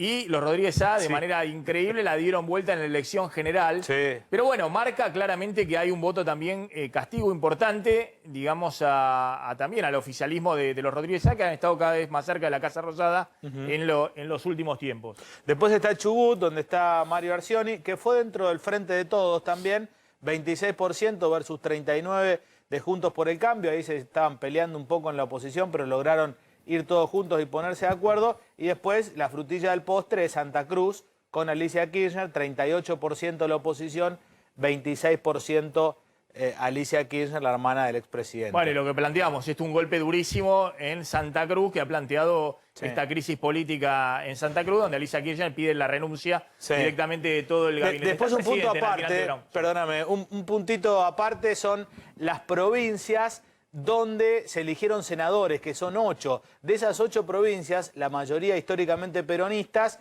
en 6 ahora ganó Juntos por el Cambio. Hay que ver. ¿Te están hablando por la cucaracha? ¿Te están hablando por la cucaracha no? Ahí está. ¿Ahí te están hablando por la cucaracha? Bueno. A ver, está Alberto Fernández en Almirante Brown. A ver qué está pasando ahí. Alberto Fernández, a ver si dice algo. Las universidades al Gran Buenos Aires y a cada rincón de la Argentina. Seguir creando universidades nos planteó a principio de año el presidente, y voy a cometer una infidencia, está muy cerca de sancionarse una ley que pidió el presidente que crea 5 nuevas universidades en la provincia de Buenos Aires.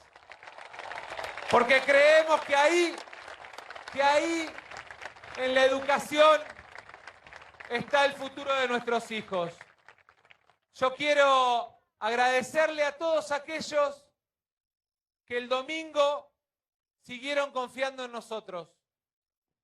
Pero agradecerle mucho más a aquellos que nos marcaron que teníamos cosas que mejorar y corregir.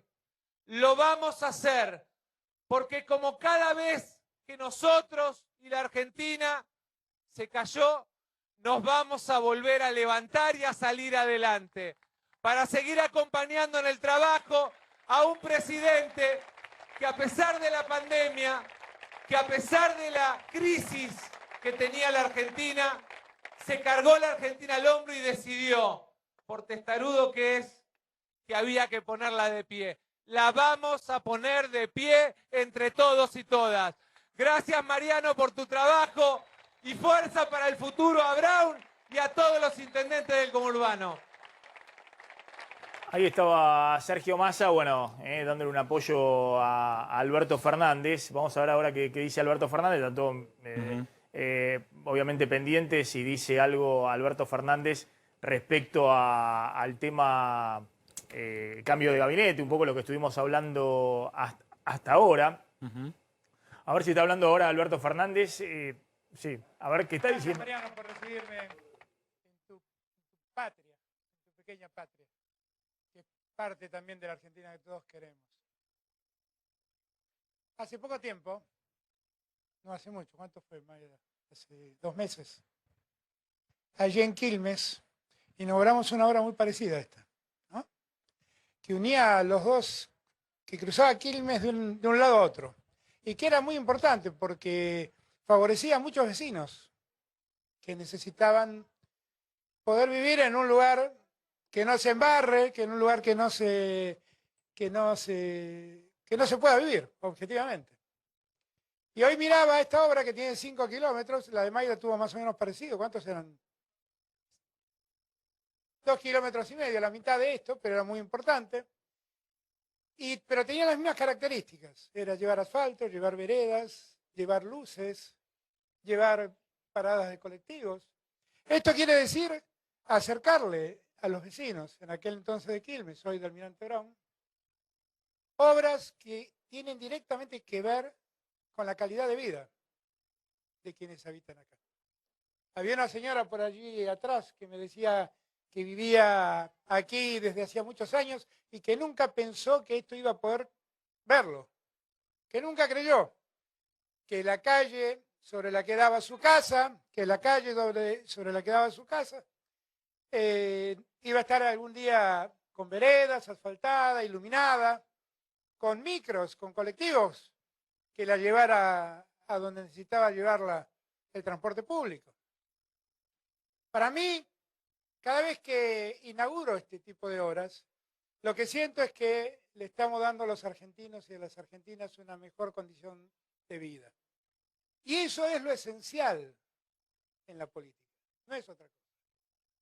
La política básicamente debe trabajar cotidianamente para hacer más fácil la vida de los argentinos y las argentinas, para hacerla mejor, para hacerla más vivible. Entonces, es muy bueno escuchar que acá, cuando los vecinos salgan, no van a tener que estar más chapaleando en el barro, y van a tener asfalto, y van a tener veredas, y van a tener colectivos, y van a tener condiciones de vida mejores que las que tenían. Así hemos hecho desde el primer día, porque además esta obra se hizo mientras la pandemia transcurría. No nos frenó la pandemia, como no nos frenó en Quilmes, y como no nos frenó en ninguna de las 2.300 obras que están iniciadas, aquí y en cualquier lugar del país, donde nunca preguntamos el signo político del que gobierna. Porque nosotros no nos preocupa hacer felices a los que gobiernan, nos preocupa hacer felices a los hombres y mujeres que habitan la Argentina.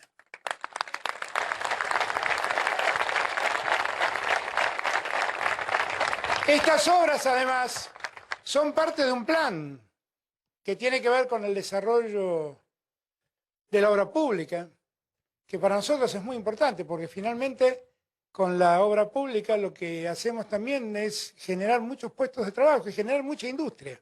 La industria del asfalto, la industria del cemento, la industria del vidrio, la industria del plástico, la industria del hierro, la industria de la iluminación. Todo eso mueve el trabajo y convoca al trabajo de mucha gente. No son solo los 90 operarios que hicieron este asfalto.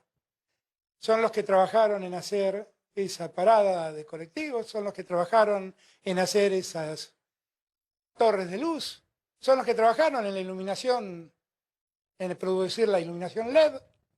Son muchos y muchos argentinos y argentinas que se mueven detrás del trabajo y de la obra pública, que los convoca a trabajar. Porque como siempre digo, nosotros que nacimos en el peronismo, nada hay más importante que el trabajo, nada dignifica más a un ser humano que el trabajar. Y nada nos preocupa más que dar trabajo.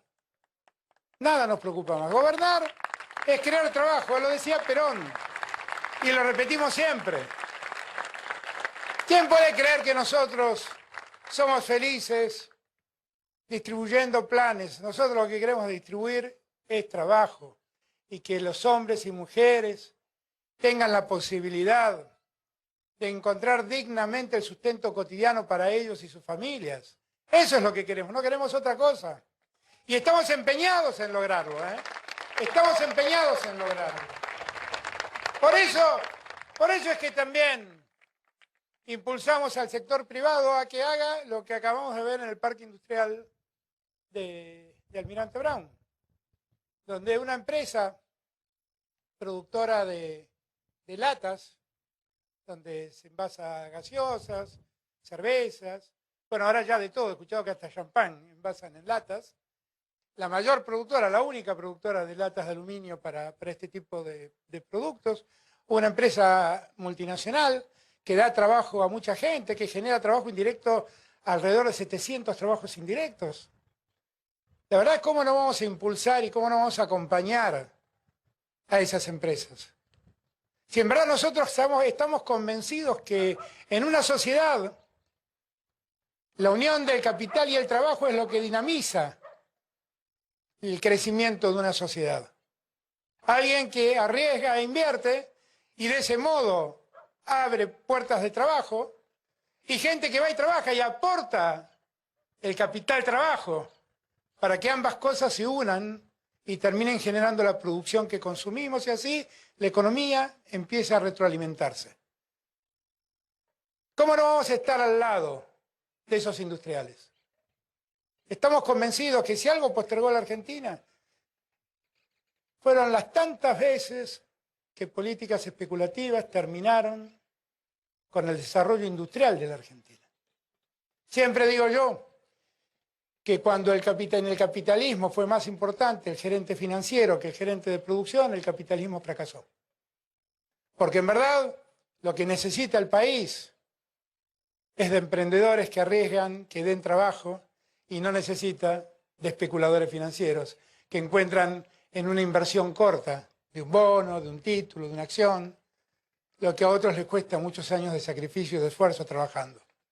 Nosotros, entre la producción y los especuladores, compramos y vamos por los que producen. Definitivamente. Esa promesa que en campaña ya por el 2019 hice, de que no tenía duda cuáles eran los intereses que representábamos, la sigo repitiendo hoy en día. Nosotros, entre el mundo financiero y el mundo de la industria, apostamos por el mundo de la industria. Y queremos que el mundo financiero ayude al mundo de la industria. Y por eso las tasas bajaron como bajaron desde que llegamos hasta el día de hoy. Y por eso hoy las pymes tienen cómo financiarse, cosa que antes no podían porque tenían que pagar tasas superiores al 90%. Nosotros estamos muy preocupados para que, después de todo el dolor que la pandemia nos causó, la Argentina se levante orgullosa, se recupere orgullosa y una vez más vuelva a caminar la senda de una vida de normalidad, de una vida de tranquilidad que incluya a todos y todas las argentinas. No a unos pocos, a todos y a todas. Estamos pasando ese tiempo de dolor que significó la pandemia, que está claro que nos ha conmovido a todos, que a todos nos ha lastimado. Fue un tiempo donde tuvimos que cuidarnos, es el tiempo donde todavía tenemos la mitad de nuestras caras cubiertas por precaución y hacemos muy bien. Fíjense lo que pasó en este colegio en la ciudad de Buenos Aires, donde repentinamente más de 40 personas se contagiaron con la cepa Delta, que tanto cuidado tuvimos y que debemos seguir teniendo, que no se difunda. Porque la pandemia no ha terminado aún. Estamos mucho mejor y estamos saliendo. Y por eso tenemos la posibilidad de hacer esto que estamos haciendo hoy. Hace un año atrás, esto hubiera quedado reducido a 10 personas. Ahora sí, uno está sintiendo que la pandemia está pasando, el proceso de vacunación ha sido muy exitoso, Los argentinos y argentinas se fueron a vacunar, pese a todas las cosas que les dijeron. Y eso nos da mucha tranquilidad porque nos da certeza de inmunidad entre todos nosotros. Pero ahora que ese tiempo pasa, es la hora de ordenar. De seguir haciendo lo que veníamos haciendo y estaba bien hecho. De hacer lo que debimos postergar y no hicimos. De corregir las cosas que hicimos mal. Nosotros valoramos la democracia mucho, definitivamente. La valoramos mucho porque además, cada vez que la democracia se interrumpió, siempre fuimos las primeras víctimas de quienes asaltaron el poder en la democracia. Y nosotros, por eso, escuchamos la voz del pueblo. La más maravillosa música, decía el general. ¿Cómo no escucharla? ¿Cómo no escucharla? Y por eso no voy a esperar un día, no voy a esperar nada.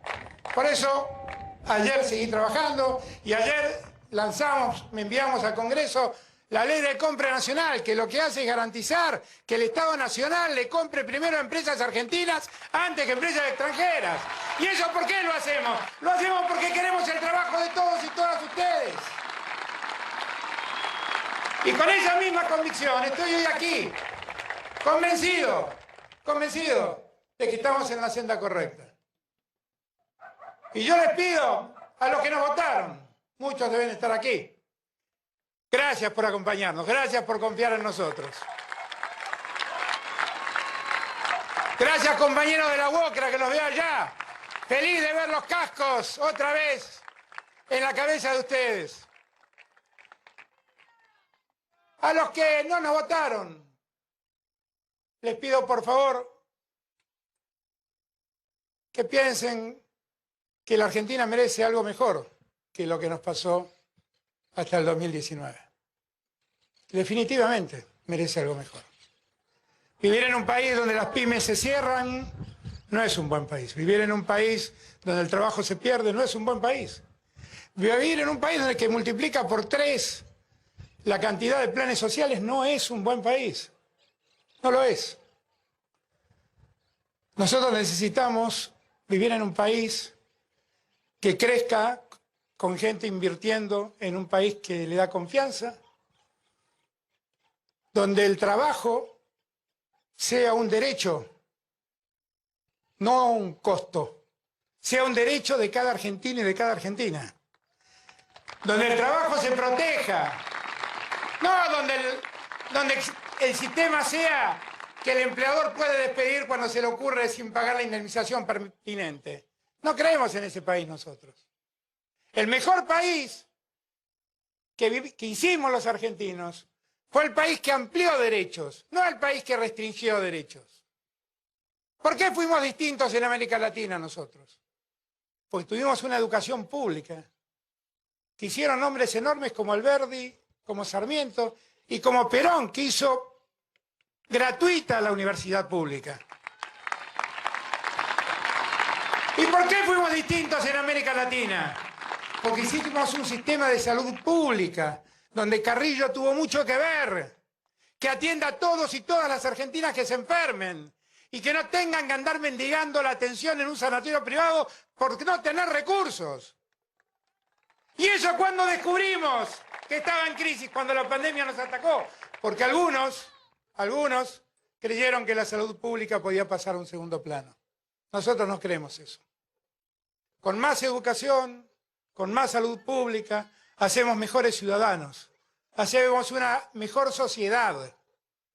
Y eso es lo que tenemos que entender. Yo les pido, porque estamos en campaña, ¿para qué les voy a mentir? Empezamos la campaña definitiva. Que por favor, ninguno de nuestros militantes, ninguna militante nuestra, baje los brazos, con mucha fuerza, con más convicción que nunca, con la convicción de siempre.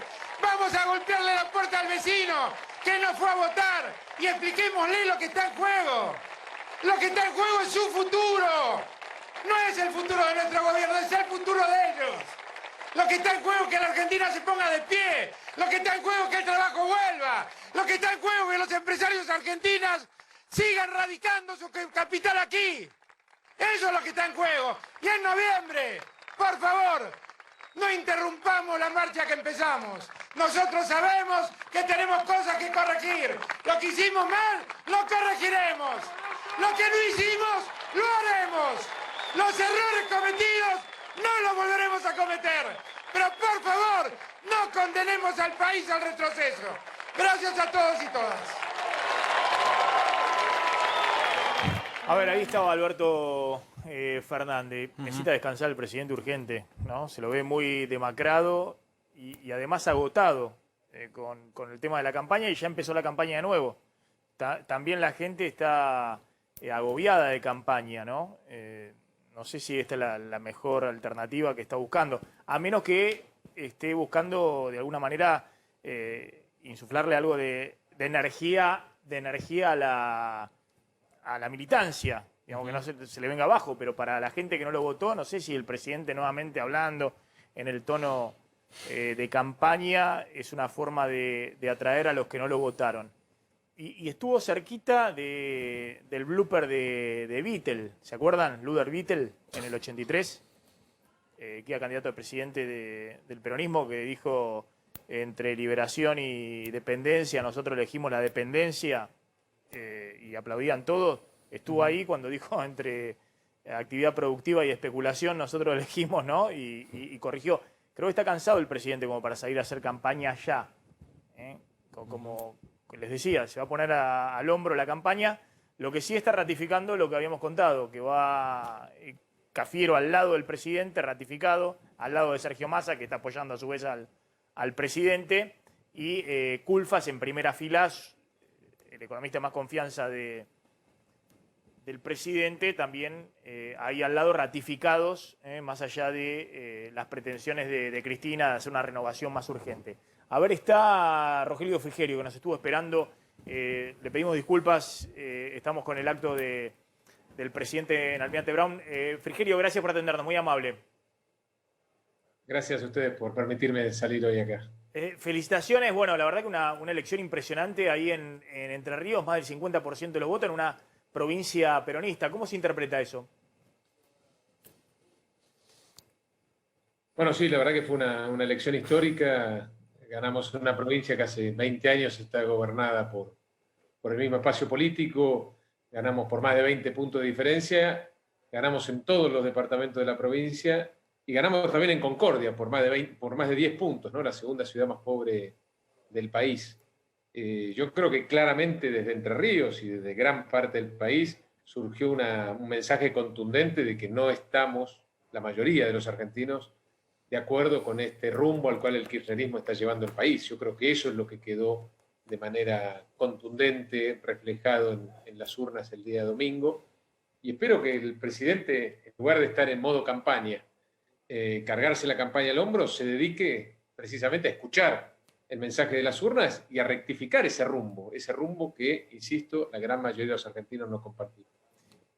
¿Qué son? ¿Está hablando de qué? ¿De la economía? ¿Está hablando de la gestión de la pandemia? ¿Las actitudes políticas del presidente? Yo sí creo que el presidente cuando dice, pero ya estamos en campaña de nuevo, ¿cómo? Sos el presidente de la nación. En todo caso, dejar que otros hagan campaña, vos tenés que gestionar, pero me parece que ahí se equivoca, empezar tan rápido la campaña, que también va a ser larga a noviembre. ¿Pero qué crees que es lo que está pesando hoy fundamentalmente? Yo creo que es el malestar y el mal humor general de ciudadanos argentinos que se sienten defraudados por un gobierno en todos los aspectos. Por supuesto que los aspectos económicos pesan, ¿no?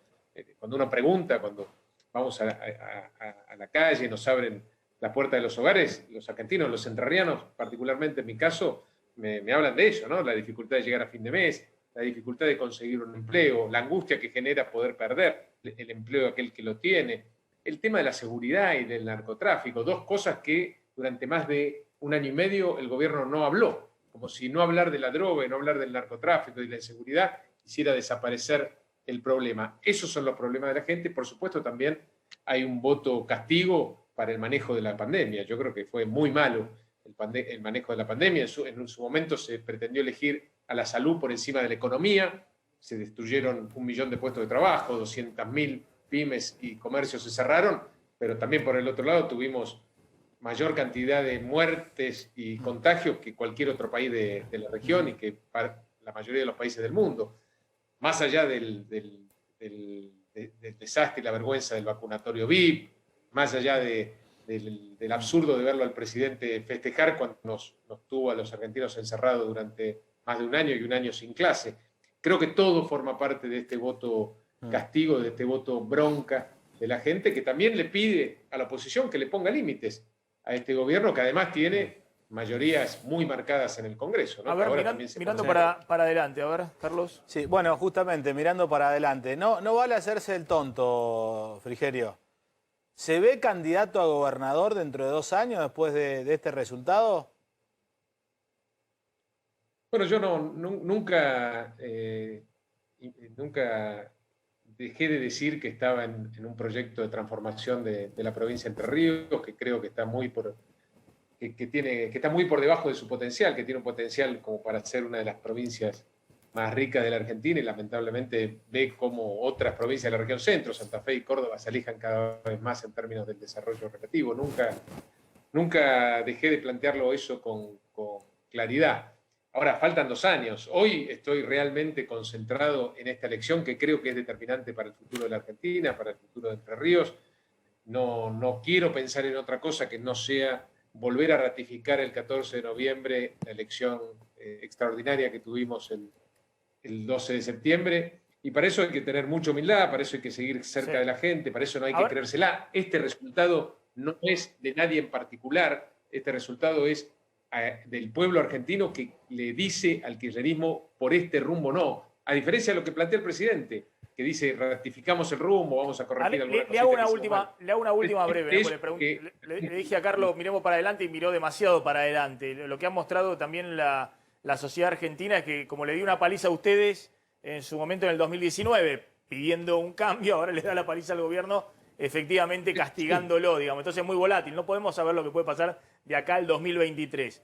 Pero sí más o menos lo que puede pasar después de noviembre, que es ahora dentro de 2 meses. ¿Usted cree que, y si se ratifica este resultado, hay un gobierno que evidentemente está debilitado y ahora al revés, a una oposición que está fortalecida, y un gobierno que necesita gestionar 2 años más, y usted sabe lo que es gestionar en situación de debilidad, porque le ha tocado a usted cuando era parte del gobierno anterior? ¿Cree que hay espacio para un diálogo político en base a qué después de la elección de noviembre?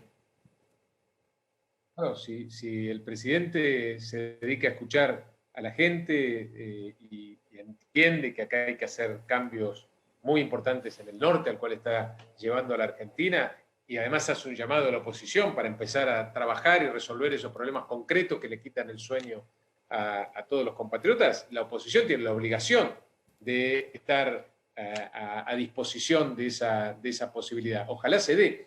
Los argentinos no pueden esperar hasta el 2023 para resolver estos problemas, ¿no? El problema de la inflación, el problema de la falta de trabajo, el problema de la seguridad, el problema de la educación, el problema del mal manejo de la pandemia. No pueden esperar 2 años. Ojalá que podamos empezar ya mismo a resolverlos. Para eso, el gobierno tiene que asumir que está equivocando el rumbo, tiene que asumir que también que necesita la ayuda de la oposición. La oposición, a diferencia de lo que hizo el kirchnerismo con el gobierno anterior, con nuestro gobierno, que se la pasó poniendo palos en la rueda, esta vez la oposición, si el presidente quiere tomar el toro por las astas y quiere empezar a resolver los problemas, la oposición va a estar y lo va a ayudar, porque no hay nada más importante que lograr resolver los problemas para los argentinos. No hay nada más importante que la política entienda que tiene que anteponer los intereses de la gente y el sentido común antes que la ideología y los intereses de los partidos políticos. Así que, Frigerio, gracias, muy amable. Lo decide,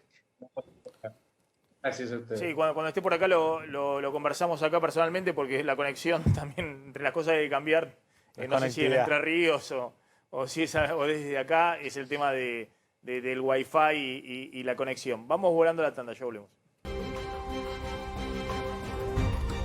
Bueno, rápidamente, ¿qué pasa con el tema mercado? ¿Se dieron vuelta hoy? Sí, mira, lo que ayer fue realidad alcista y suba de bonos, de acciones, hoy es todo rojo. De hecho, las acciones argentinas, tanto las que cotizan en Wall Street como aquí en el Merval, están cayendo en promedio 2%. Los bonos también para abajo, están hasta 1% para abajo. Ayer habían tenido un recorrido alcista después del resultado de las elecciones, pero bueno, el mercado se puso en una actitud, por lo menos hoy, de esperar para ver, a ver qué próximas medidas toma el gobierno, qué camino agarra. Sí, de toma de ganancias también, algunos que aprovecharon con el para vender de las últimas 2 semanas para salir ahora. ¿Qué está pasando en el mercado cambiario? El dólar paralelo está en 182 pesos, o sea, es un precio más bajo que lo que teníamos el viernes, pero un peso arriba del cierre de ayer, 182, y el contado con liqui está 174 pesos. Ayer a último momento intervino el Banco Central, ¿te acordás que contábamos acá que había llegado a 176? A último momento el Banco Central vendió, me dicen que poco, menos que en la previa a las elecciones, y como vos contabas, en el mercado oficial ayer compró 15 millones de dólares, básicamente porque cerraron el grifo de las importaciones. ¿Qué pasa con el presupuesto? ¿Va mañana el presupuesto al Congreso o no? Sabés que hay versiones de que se posterga, que el gobierno todavía no tiene decidido algunos números, básicamente hasta que cierre el presupuesto, el acuerdo con el fondo, no tiene los números finales. En el Ministerio de Economía me dicen que Guzmán está trabajando justamente en algún detalle. Trascendió que la inflación allí en el presupuesto rondaría el 35% para el año que viene, pero te digo, está esta versión de que podría postergarse, versión que está en el propio Gabinete Económico. Yo pregunté en el Ministerio de Economía, me dijeron Guzmán está trabajando para presentarlo mañana, pero no me dicen. Vamos a ver, en el medio de la campaña va. electoral, sin cerrar el acuerdo con el fondo, obviamente después el presupuesto, si se aprueba, va a tener que estar en línea con lo que diga el acuerdo con el FMI. Hoy anuncian inflación. ¿De cuánto? 2,7, 2,8%, esto el propio gobierno lo dio a conocer. Digo, lo que quieren decir básicamente es que la inflación estará un poquito abajo del mes anterior y del mes anterior. Por primera vez en 11 meses por abajo del 3%, pero la clave, Maxi, es qué va a pasar con alimentos, si va a estar como en los meses previos. Por ejemplo, el mes pasado estuvo la inflación en el 3%, pero alimentos 3,4%. ¿Qué va a ocurrir este mes? Va a estar la inflación abajo del 3% y los alimentos, bueno, ahí está un poco la clave, porque para la campaña el gobierno va a querer demostrar lo que dijo acá Guzmán. 11 meses consecutivos hubo inflación de arriba del 3%. La última vez fue en septiembre. Por eso estamos en una inflación anual pasado. del 52%, 51, 52%.